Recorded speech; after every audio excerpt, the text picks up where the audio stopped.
Chapter 27. Ancient Accounts of King Subhavyuha. Thereupon, the Buddha addressed the great assembly, saying, "Once upon a time, immeasurable, limitless, inconceivable, and incalculable kalpas ago, there was a Buddha named Jaladhurgarjituga Sajasvaranak Satrarajasam Kusumatabhijana, a Tathagata, Arhat, completely enlightened. His land was called Vairocanaramapradamate, and the kalpa was named Prayadarsana. There was a king practicing the teaching of the Buddha. He was called Subhavyuha, and his consort was named Vimaladatta. They had 2 sons. One was named Vimalagarbha, and the other Vimalanetra. These 2 sons were endowed with great transcendent power, merit, and wisdom, and practiced the Bodhisattva path for a long time. They were versed in the perfections of giving, dana, good conduct, sila, perseverance, ksanti, effort, virya, meditation, dhyana, wisdom, prajna, and skillful means and compassion, benevolence, joy, and generosity, as well as the 37 helpful ways to attain the Dharma. Furthermore, they were also versed in the Bodhisattva samadhis of Vimla, Naksatrarajaditya, Vimalanirbhasa, Vimalarupa, Vimalabhasa, Alamkarasabha, and Mahatajarba. Then the Buddha, wanting to guide King Subhavyuha, and out of compassion for sentient beings, taught this Lotus Sutra. At that time, Prince Vimalagarbha and Prince Vimalanetra approached their mother and addressed her with their palms and 10 fingers pressed together, saying, "We entreat you, O Mother, to go before the Buddha Jaladhurgarjituga Sajasvaranak Satrarajasam Kusumatabhijana.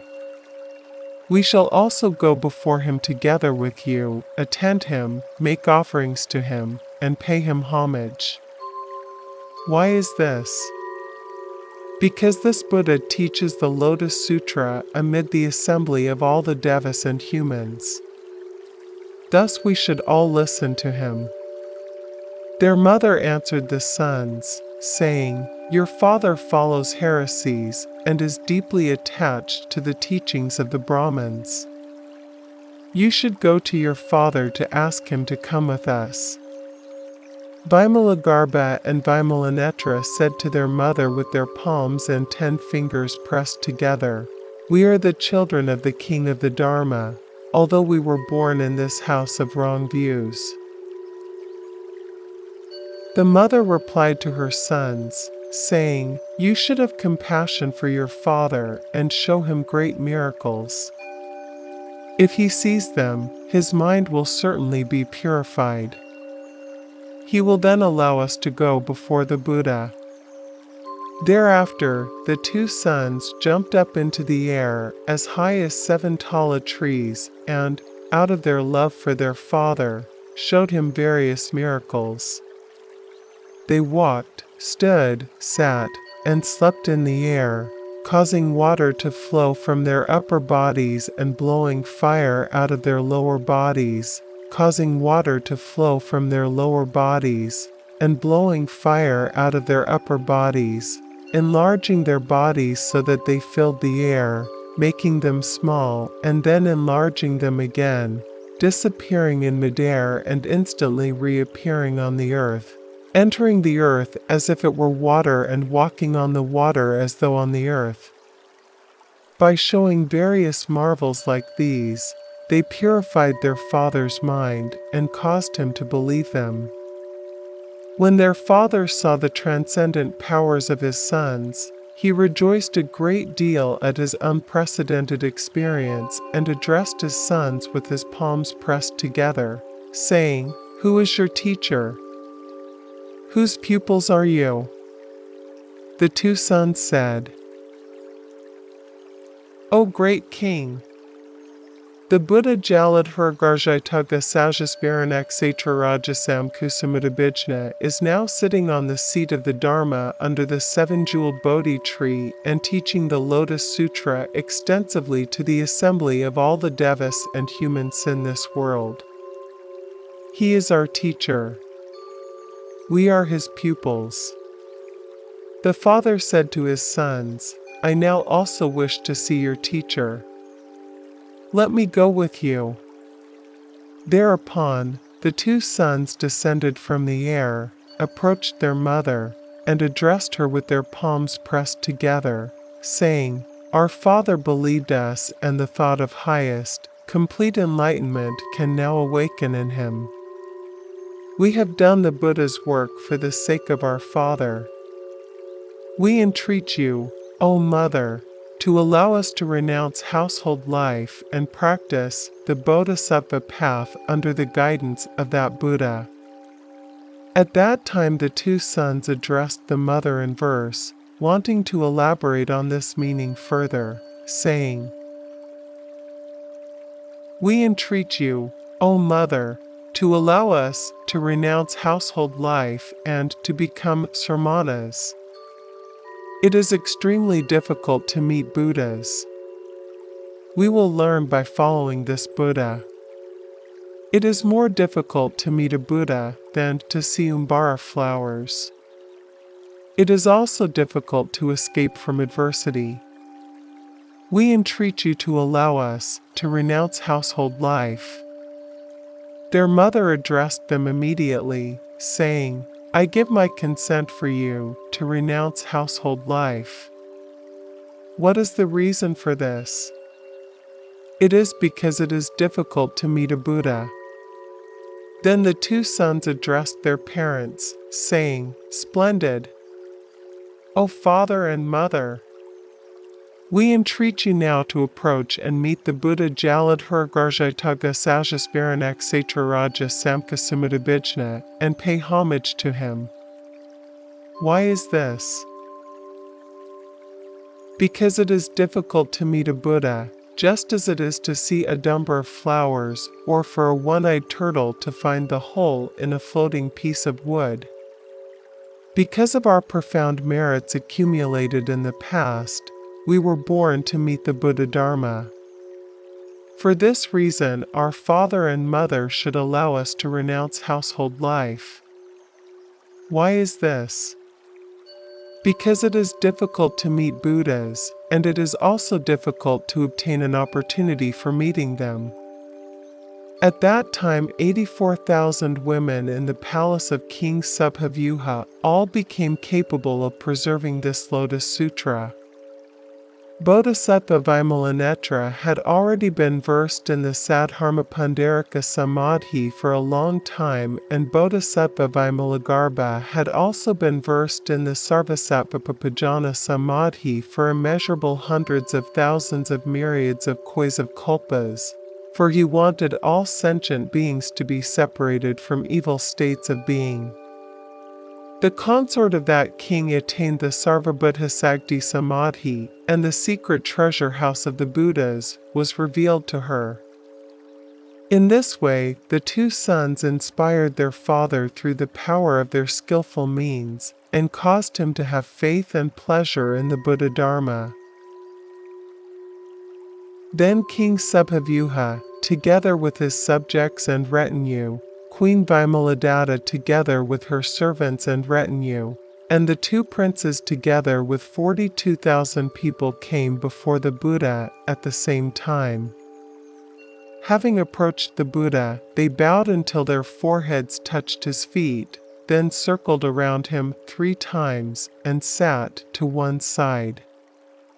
At that time, the Buddha expounded and taught the Buddha Dharma for the king's sake, greatly benefiting and rejoicing him. Then King Subhavyuha and his queen took off their pearl necklaces worth hundreds of thousands and scattered them over the Buddha. In the air, they transformed into a 4-pillared jeweled platform. On the platform was a great jeweled bed, spread with hundreds of thousands of myriads of heavenly clothes. The Buddha sat cross-legged upon it, emitting great rays of light. Then King Subhavyuha thought, "The Buddha's form is marvelous, most superior in dignity, and given perfection by the most delicate countenance."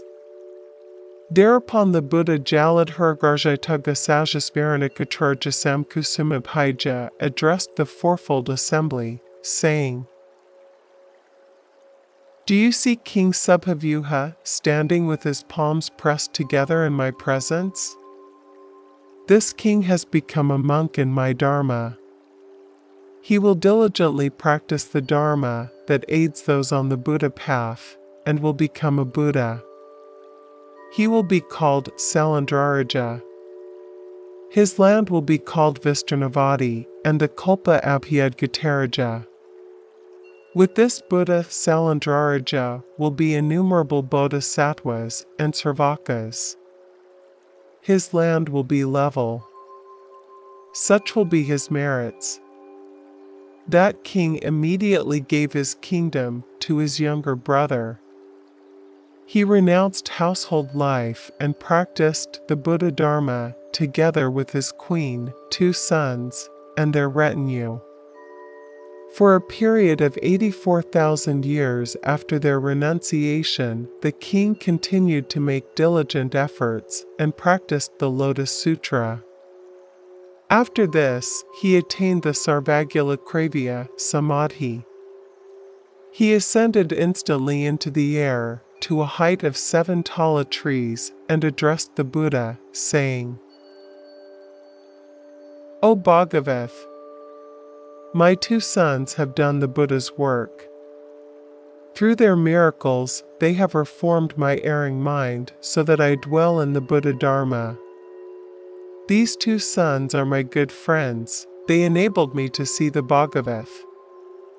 It was because they wanted to nurture the roots of good merit accumulated in my past and benefit me that they were born in my house." Then the Buddha Jaladhargarjataghawesasmaranikacharjasakusumabhaija addressed King Subhavyuha, saying, "Exactly. Exactly. It is exactly as you have said.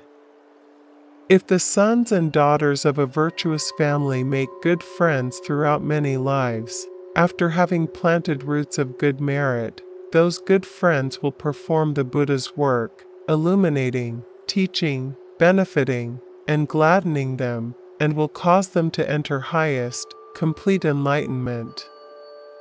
O great king! You should know that a good friend is indeed the great spur that brings inspiration to others, causing them to meet a Buddha and the thought of highest, complete enlightenment to awaken in them. O great king! Do you see these 2 sons?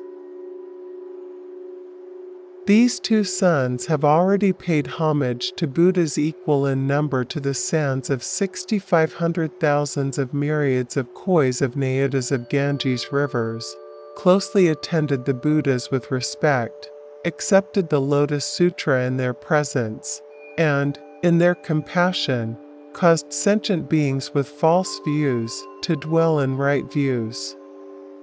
Immediately after that, King Subhavyuha descended from the air and addressed the Buddha, saying, "O Bhagavath, the Tathagata is extraordinary. Because he is endowed with merits and wisdom, his top knot is brilliantly illuminated, his deep blue eyes are long and wide, the tuft of hair between his eyebrows is white like the bright moon, his white teeth are even and always shining, and his scarlet lips are like the bimba fruit in their beauty." At that time, King Subhavyuha praised immeasurable hundreds of thousands of myriads of kois of qualities of the Buddha like these, and, again, wholeheartedly addressed the Buddha with his palms pressed together, in the presence of the Tathagata, saying, "O Bhagavath, this is unprecedented. The Tathagata's Dharma is endowed and perfected with inconceivable subtle qualities. His teaching, integrity, and deeds are serene and comfortable. From today on, we shall never act selfishly, and the wrongful thoughts of false views, pride, and anger shall never awaken in us." Having spoken these words, he bowed to the Buddha and went away. The Buddha addressed the great assembly, saying, "What do you think about this? Is King Subhavyuha someone unknown? He is none other than this Bodhisattva Padmasri. His queen Vimaladatta is none other than this Barokanarasma Pratimanditad Viharaja now in the presence of the Buddha. Because she had compassion for King Subhavyuha and his retinue, she was born here. These two sons are none other than Bodhisattva Bhaisajiyaraja and Bodhisattva Bhaisajaya Samudgata. These Bodhisattvas Bhaisajiyaraja and Bhaisajaya Samudgata perfected great qualities such as these, and, having planted many roots of good merit under the guidance of innumerable hundreds of thousands of myriads of kotis of Buddhas, perfected inconceivable good merit. If anyone holds the names of these two Bodhisattvas in memory, the devas and humans in this entire world will certainly pay homage to those Bodhisattvas. When the Buddha taught this chapter, ancient accounts of King Subhavyuha, 84,000 people removed themselves from impurity, rid themselves of defilement, and attained pure Dharma eyes with which to see the teachings.